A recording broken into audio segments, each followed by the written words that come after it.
আজি মই এইখন দলত মোৰ স্থান নাই, সেইকাৰণে মই স্ব ইচ্ছাৰে আৰু স্বজ্ঞানে এই দলখন মই পদত্যাগ কৰিলোঁ।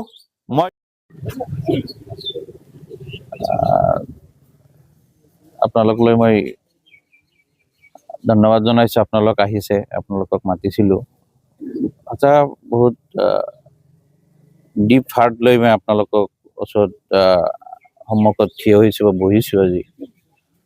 এই দলখনৰ জন্মৰ লগ্নৰে পৰা মই আছোঁ, এই দলখনৰ লগতে আছোঁ। যোৱা 2016 চনতে মই যেতিয়া জলেশ্বৰ সমষ্টি আছিলে, সেই সমষ্টিত টিকেট খুজিছিলোঁ, নাপালোঁ। তাৰপিছত 2021 চনত মোক টিকেট দিছিলে। ইমান ধেমালিৰ মাজেৰে সিহঁতে টিকেটখন এনেকুৱা সময়ত মোক দিলে, তথাপি মই খেলিলোঁ। অৱশেষত মই হাৰ মানিব লগা হ'ল, কিন্তু মই এই দলখন এৰা নাছিলোঁ। এই দলৰ কৰ্মকৰ্তাসকলৰ ওপৰত মোৰ বিশ্বাস আছিলে। এই দলখন যোৱা MP ইলেকশ্যনত যেনেকুৱা এটা পৰ্যায় হৈ গ'ল, পানীত হাঁহ নচৰা অৱস্থা হৈ গ'ল, 10 লাখ ভোটৰ ব্যৱধানত বদৰুদ্দিন আজমল আল কাছিমি চাহাব হাৰি গ'ল। তথাপি আমি পিছ হোৱা নাছিলোঁ। পঞ্চায়ত ইলেকশ্যনত আমি ভাল ফল দেখুৱালোঁ। তাৰপিছত এই দলখন আৰু বেছিকৈ ধৰিলোঁ। এই দলখনৰ মানুহৰ ঘৰে ঘৰে গৈ আছিলোঁ, মই চুকে কোণে গৈ আছিলোঁ। ডিলিমিটেশ্যনৰ পিছত মোৰ সমষ্টি হ'ল 9 নং বিশিং জৰুৱা সমষ্টি। আপোনালোকে জানে 9 নং বিশিং জৰুৱা সমষ্টিখন কেনেকুৱা এটা বেকৱাৰ্ড ঠাই। গোটেই সমষ্টিখন নদীৰ মাজতে হয়, চৰ অঞ্চল হয়। মই দিন ৰাতি একাকাৰ কৰি মানুহৰ মাজত গৈছোঁ আৰু বিগত 1 বছৰৰ পৰাই এনেকুৱা এটা পৰ্যায়ত লৈ আহিছিলোঁ, সকলোৰ মুখোমুখি মোৰ নাম আছিলে। সকলোৱে ভাবিছিলে মই টিকেট পামেই, আৰু ইয়াতে মোৰ কম্পিটিটৰ কোনো নাছিলে। ময়ো বহুত সপোন লৈ আছিলোঁ, এইবাৰ মই টিকেট পামেই। আৰু যোৱাবেলি নিচিনাকৈ নহয়, ভালকৈ বহুত আগতে মোক টিকেটখন দিব, মই বহুত সময় পাম মানুহৰ মাজত গৈ, আৰু মোৰ মত বিনিময় কৰিম। আৰু এনেকুৱা এটা পৰ্যায় হৈ আছিলে, এতিয়ালৈকে আছে মানুহৰ মাজত। মই উইদাউট কণ্টেষ্টত মই এই সমষ্টিৰ পৰা বিধায়ক হৈ ওলাই আহিম। কিন্তু কালি লাষ্ট পৰ্যায়ত 3rd ফেজত মোৰ নাম নাই তাতে। মই যেতিয়া দেখিলোঁ মোৰ নাম নাই, তেতিয়া মই ক'ত আছোঁ মই ক'ব নোৱাৰোঁ। সঁচা, এতিয়া ইমান কষ্ট কৰাৰ পিছতে মোৰ প্ৰেক্টিছ বাদ দি মই প্ৰফেশ্যনেল এজন ডক্টৰ হওঁ, মোৰ প্ৰফেশ্যন সম্পূৰ্ণৰূপে জলাঞ্জলি দি এই সমষ্টিত লাগি আছোঁ। এই সমষ্টিত মই AI উদ্যোগখন কেনেকৈ উঠাই লৈ যাব পাৰোঁ, আপোনালোকে বিশ্বাস কৰিবনে নাই, সকলো দলৰ মানুহে মোক লৈ ভয় কৰি আছিলে।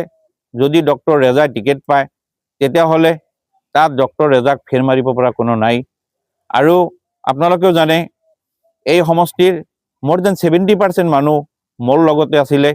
দল নিৰ্বিশেষে কোনটো দলৰ হয় সিহঁতে সেইটো নহয়, সকলোৱে ভাবিছিলে আপোনাৰ নিচিনা এজন মানুহৰ দৰকাৰ, আপুনি আহিছে, এইবাৰ আপোনাৰ লগত আছোঁ।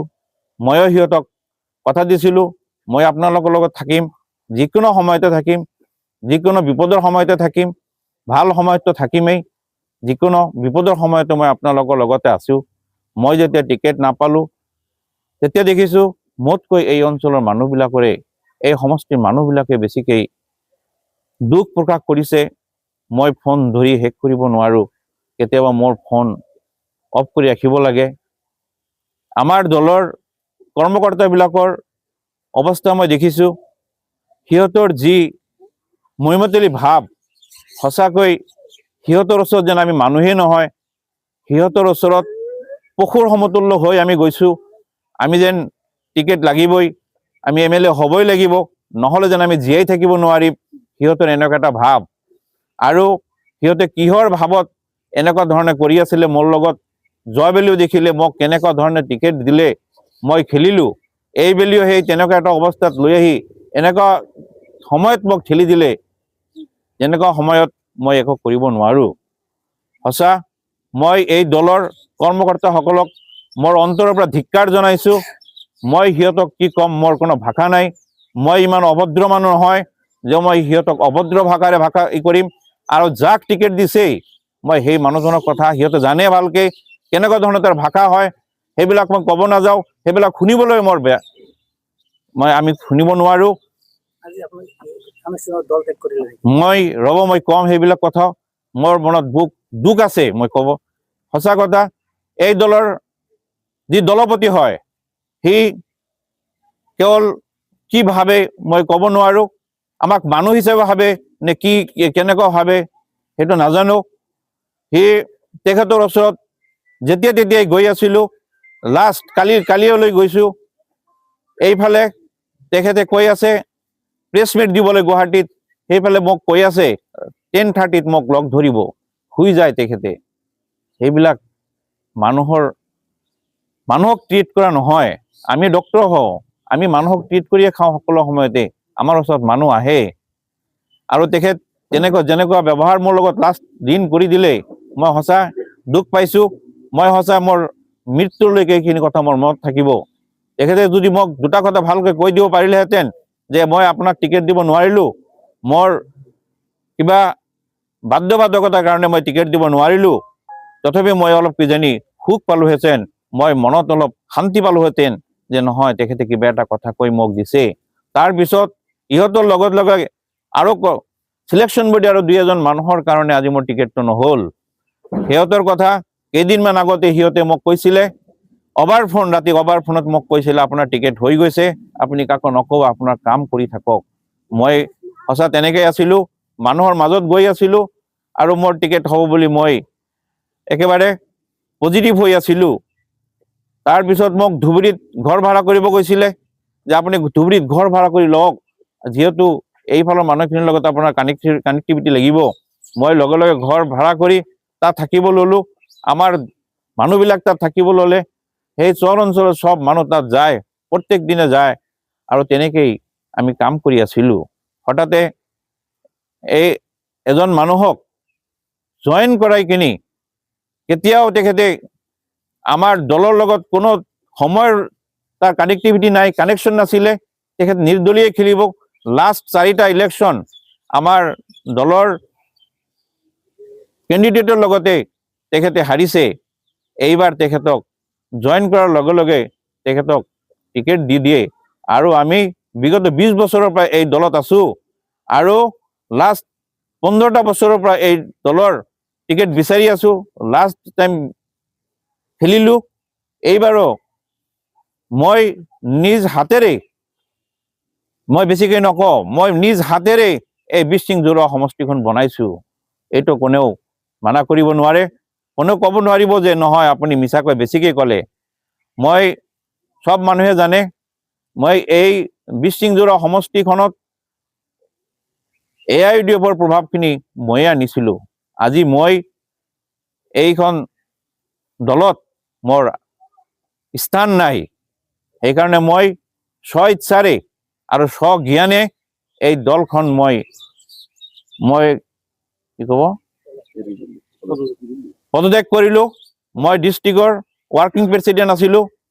সেই ৱৰ্কিং প্ৰেচিডেণ্ট পদ এৰি দিয়াৰ লগে ইয়াৰ প্ৰাইমেৰী পদ মই এৰি দিলোঁ। এইখিনিয়ে মোৰ কথা। আৰু মই সকলোকে আহ্বান জনাইছোঁ, এই আমাৰ বিশিং জৰুৱা সমষ্টিৰ যিমান কৰ্মকৰ্তা আছে সকলোকে এই দলখন এৰি দিবলৈ মই আহ্বান জনাইছোঁ। এইকাৰণে কৈছোঁ এই দলত থাকি কাৰো কোনো লাভ নহ'ব। এই দলখনত কিছুমান চুহি খোৱা মানুহ আছে, সেইবিলাকে চুহি খাই নিজৰ পেটটো বনাব আৰু সকলক বেলেগৰ পিনে একো নাচাব। এইখিনিয়ে মোৰ কথা। আৰু নাই, মই এতিয়া ভাবি আছোঁ। একচুৱেলি মই ঘৰত নাছিলোঁ, মোৰ ফেমিলি আছে, মা-দেউতা আছে, মোৰ গাৰ্জিয়ান আছে, সকলোৰ লগত আজি ভাবিম। মই সংগঠনৰ সকলোৱে মোক কৈ আছে খেলিবলৈ। তাৰপিছত সমষ্টি সকলো মানুহে কৈছে ভোট ক'ত দিম। আমাৰ ভোট দিয়াৰ জাগা নাই সঁচাকৈ কৈছোঁ মোক সকলোৱে কৈ আছে আমাৰ ভোট দিয়াৰ জাগা নাই আমি ক'ত ভোট দিম আপুনি আহক মই ভাবি আছোঁ আজি ৰাতিৰ ভিতৰতে মই মোৰ ডিচিশ্যন ল'ম অহাকালিৰ ভিতৰত কালি ঈদ আছে আমাৰ ঈদৰ পিছত মই জনাই দিম মই আকৌ কৈছোঁ মই সঁচা কথা এই দলৰ কিছুমান কৰ্মকৰ্তাৰ কাৰণে এই দলখনৰ এইটোৱে যেন লাষ্ট ইলেকশ্যন হ'ব মই ভাবোঁ আৰু হয় এইটোৱে হ'ব যেন লাগিছে মোৰ এইখিনিয়ে কথা আৰু না মই সকলোকে আহ্বান জনাইছোঁ সকলোকে মই কৈছোঁ আপোনালোকে ভাঙি নাযাব মই আছোঁ আপোনালোকৰ লগত অতি সোনকালে মই কিবা ভাল খবৰ দিম আপোনালোকক এইখিনিৰ কাৰণে অলপ সময় লাগিব এটা দলত আছিলোঁ সেই দলৰ বেনাৰত আপোনালোকেও আছিলে সেই দলৰ বেনাৰত লাষ্ট 20 years আছিলোঁ আৰু আমি আগবাঢ়ি গৈ আছিলোঁ কিন্তু এতিয়া ঘপকৈ এৰি দি কিবা এটা কৰিবলৈ অলপ ডিচিশ্যন ল'বলৈ অলপ সময় লাগে সেইকাৰণে আজিৰ দিনটো খুজিছোঁ আৰু চাওঁ কালি মানে ভাল খবৰ দিম বুলি মই সকলোকে জনালোঁ আৰু এইখিনি কথা হয় সি এজন বিচক্ষণ মানুহ তেখেতৰ কথা বতৰাৰ পৰা গম পোৱা যায় তেখেতৰ নিচিনা মানুহ এজনক এই দলৰ পৰা পঠাই দিয়া হৈছে আঁতৰাই দিয়া হৈছে তেখেত মনৰ দুখত কৈছে তেখেতৰ নিচিনা এই দলত কোনো ভাল মানুহ নাই সঁচা কথা কৈছোঁ মই এই দলত কোনো এজন উচ্চ শিক্ষিত মানুহ নাই দেখুৱাওক মোক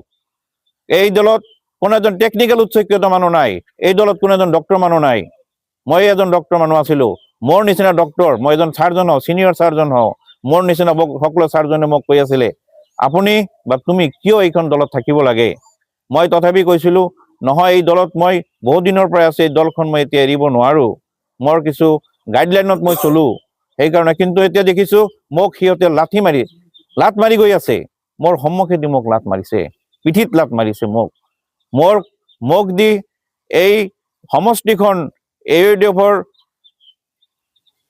AUDF-ৰ স্থান ওপৰলৈ আনি এতিয়া মোক পিছুৱাই দি আছে এইখিনিয়ে কথা আৰু ক'ব নাযাওঁ এইখিনি সকলোৱে জানে কেনেকৈ কি হৈ আছে কিন্তু মোৰ এটাই কথা মোক সিহঁতে বিট্ৰে কৰিলে আৰু এইখিনি মোৰ এইবাৰ সহ্য নহ'ল আৰু সেইকাৰণে ওপৰলাই জানে আমি ডক্টৰ মানুহ সহজ সৰল মানুহ আমি আচলতে মই ওপৰৰ ওচৰত বিচাৰ দিছোঁ ওপৰলাই সিহঁতৰ বিচাৰ কৰক এইখিনিয়ে মোৰ কথা